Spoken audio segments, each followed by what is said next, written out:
and welcome to the IFL Today. My name is Eric. And I'm Sean. And we're here to recap the events of Round 2. We're going to provide some expert analysis, and we're going to completely waste your time. Let's get right to it.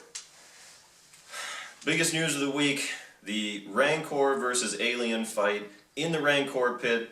This was a very exciting match. Originally, it was a 65-65 tie. Special extra vote runoff led to an Alien victory, 79-74.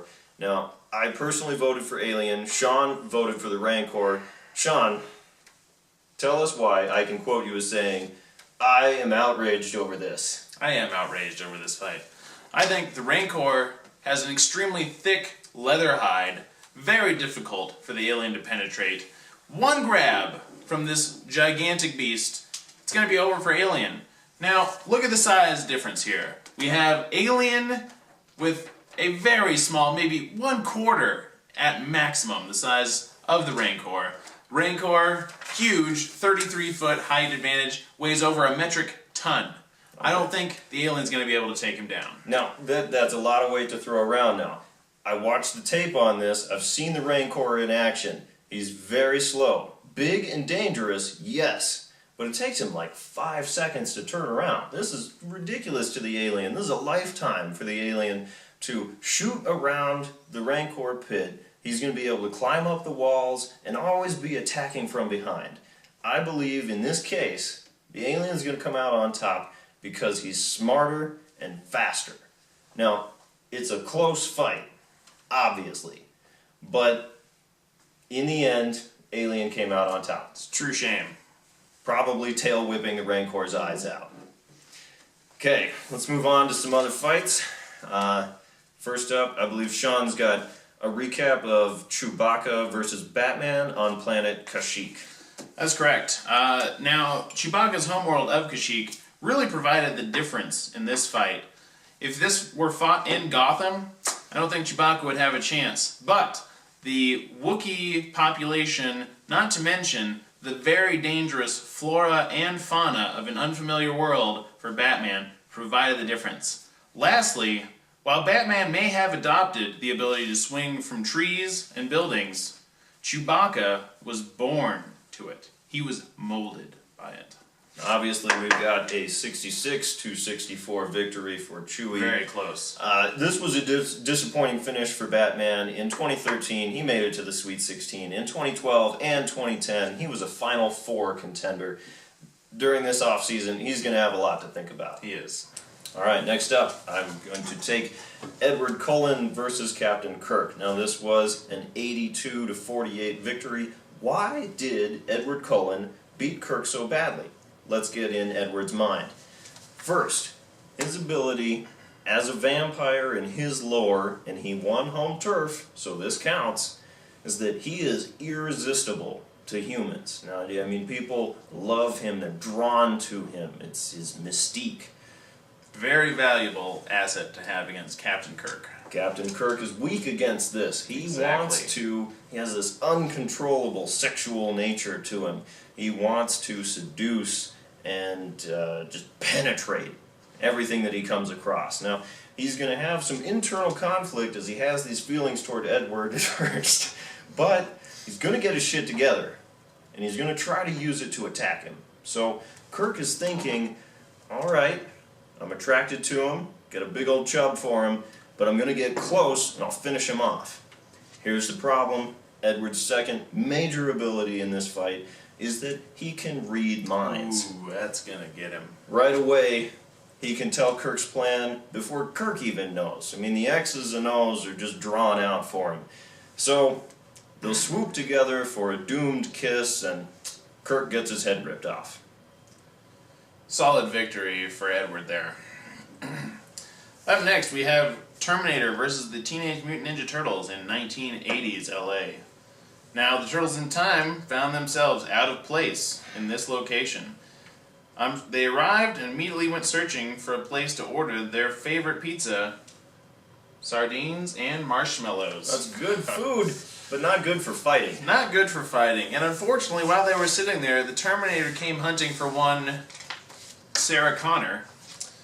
let fly with a storm of bullets, and unfortunately, one of those bullets caught Donatello right in the back of the head. Now, they lost the brains of the operation at this time, and that's a real problem. We've got a good track record of how to deal with the Terminator. In T1, T2, T3, all you have to do is lure them to heavy industrial machinery, and they're going to, 1, get crushed by a huge machine press. 2, get drowned in a toxic vat of Sunny D.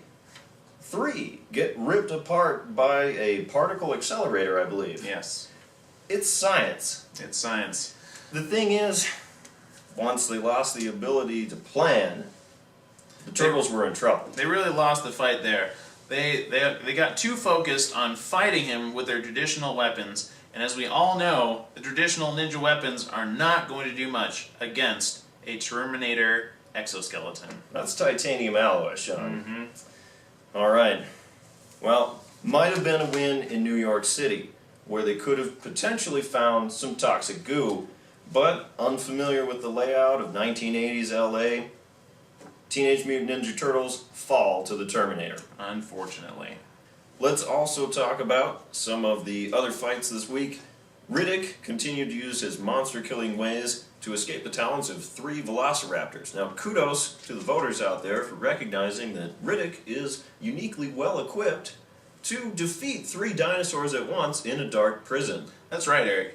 Riddick has a lot of experience killing monsters inside and outside of prison.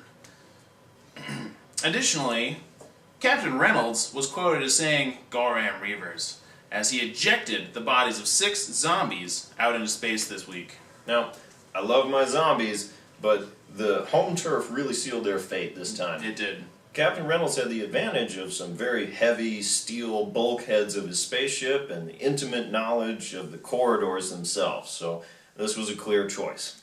Up next, the Slayer, Buffy Summers, found herself out of place and out of time as she easily fell to Judge Dredd, the street judge of Mega City 1. Real sad story here, but she was in the future. Judge Dredd had the clear advantage, took her down. Out of her element. Looking forward to week 3, all of the fights are drawn randomly, but I do have some dream matchups. If I had my way, I would love to see 1, Jason Bourne versus James Bond. Spy vs. Spy, that one would be a great one to see. And it would truly reveal our voters. Are they true U.S. patriots or limey redcoat bastards? Goddamn lobsterbacks. Additionally, I would love to see Riddick versus Alien. That would be an exciting battle between one monster killer and the other killer monster. Absolutely. You know, the vulnerability of Riddick being a mortal human against aliens' acid blood and their tendency for up-close, bladed combat. Very interesting. Very interesting indeed. Of course, we won't draw it. But another thing I would like to see, perhaps Terminator versus Master Chief or Terminator versus Hellboy. Now, all 3 of these characters have had very strong showings so far. I think that a pairing between any combination of them would really start to reveal some of their weaknesses. That could be very exciting indeed. For example, Master Chief has been lobbed a lot of softballs so far. Goro. 4 arms. No guns. No wins. Lastly, I would love to see a RoboCop Judge Dredd matchup. Lawmaker, future. Absolutely. That's solid gold right there. Those are all our dream matchups. Of course, we will draw random fights and post them on Monday the 10th. Voting for round 3 starts then. I hope to see you at that time. Alright. This has been the IFL Today. I'm Eric. And I'm Sean. Thanks for watching. Cheers. The Rancor is gigantic. As you can clearly see by this diagram, the Rancor has a very large size. God damn. I saw my drawing through the light. The important thing is that the Rancor has a very large size something that the alien just can't combat. even with his giant phallic-shaped head and weird toady I throat. saw my drawing through the line. I lifted it up and like it just shines straight through. And I couldn't. Especially, for example, Master Chief has just had softballs thrown at him so far. Absolutely. Goro, 4 arms, No guns. Excuse me. For example, Master Chief has had some softballs lobbed his way so far.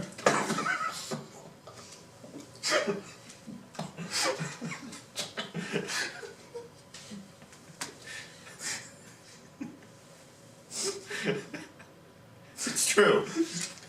Goro, for example, 4 arms, No guns. no wins. Thank you. This is the IFL. We killed it. Absolutely. That's solid gold right there. You couldn't sell that shit if it wasn't on fire.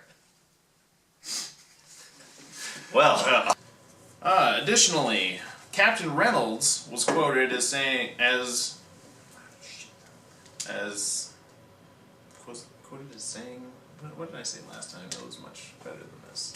I'm pretty sure you said that Captain Reynolds was quoted as saying, "Goram, Bravers."